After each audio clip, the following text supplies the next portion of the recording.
Hi, it's Donna here from Clever Crafting. Thank you for joining me again. Today we are going to make this beautiful blended background using a balloon stencil. So clearly I've sped this up quite a lot, but I just wanted to make sure I didn't skip any of this process. So I've started with Candied Apple here. It's Distress Oxide ink, and I'm going to go over into using mustard seed. I'm actually only going to use 3 colors today, the red, the yellow, the blue. And although I'm using Distress Oxides, you can in actual fact use any sort of dye ink if you like. I'm fond of the Distress Oxides because they blend so beautifully and smoothly.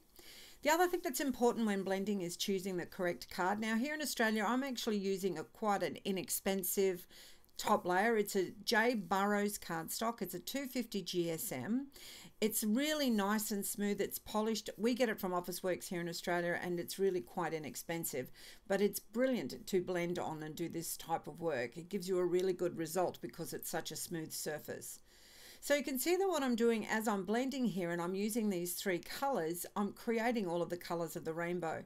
So I've gone back here at the end over that blue with the Candied Apple, and it's given me that purpley shade.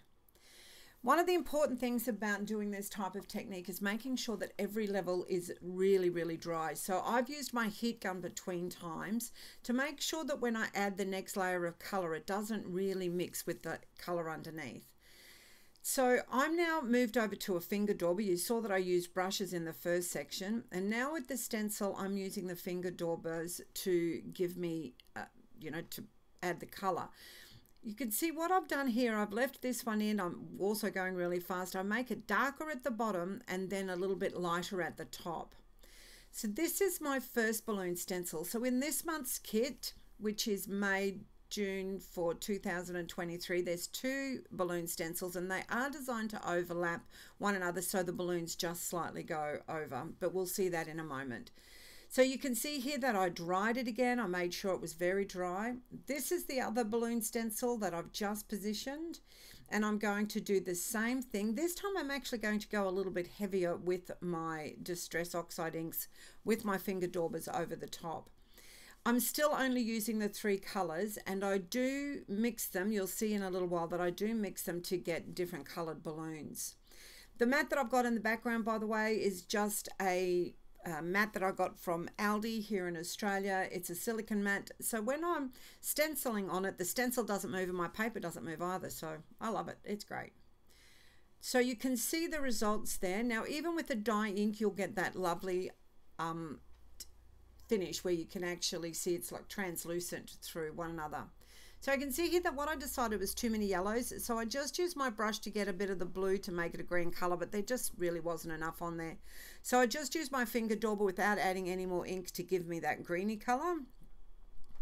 I actually did that with a couple of other yellow ones as well.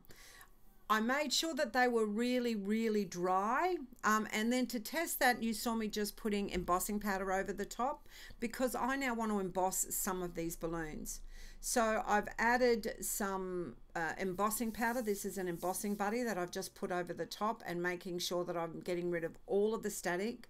So it's very, very dry, and I'm using my embossing buddy.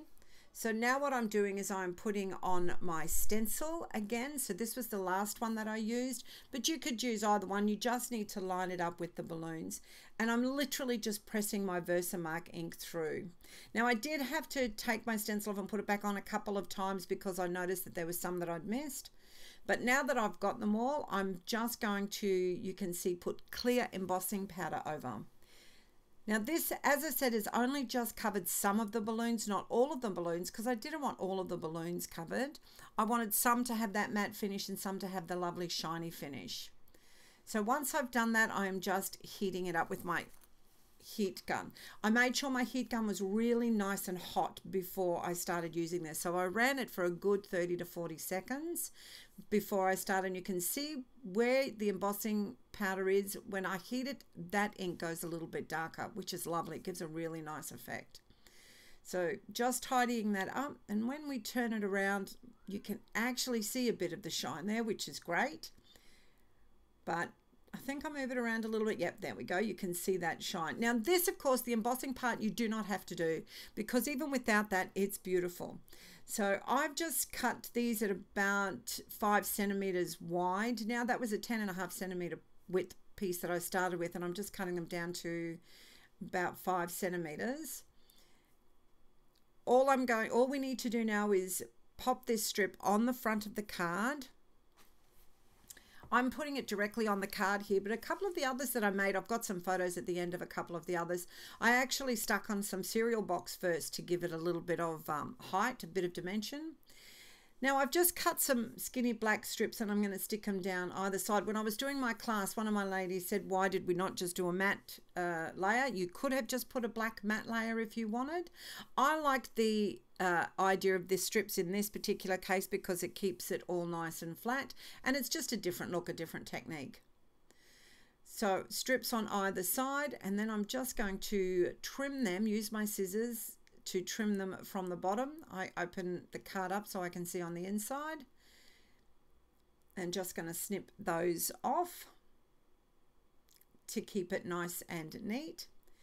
Now I've just got stamped a little mouse and coloured him in from this month's kit, and you can see that I've embossed just the balloon part of that as well with clear embossing powder. I'm just going to glue that on the front as my embellishment.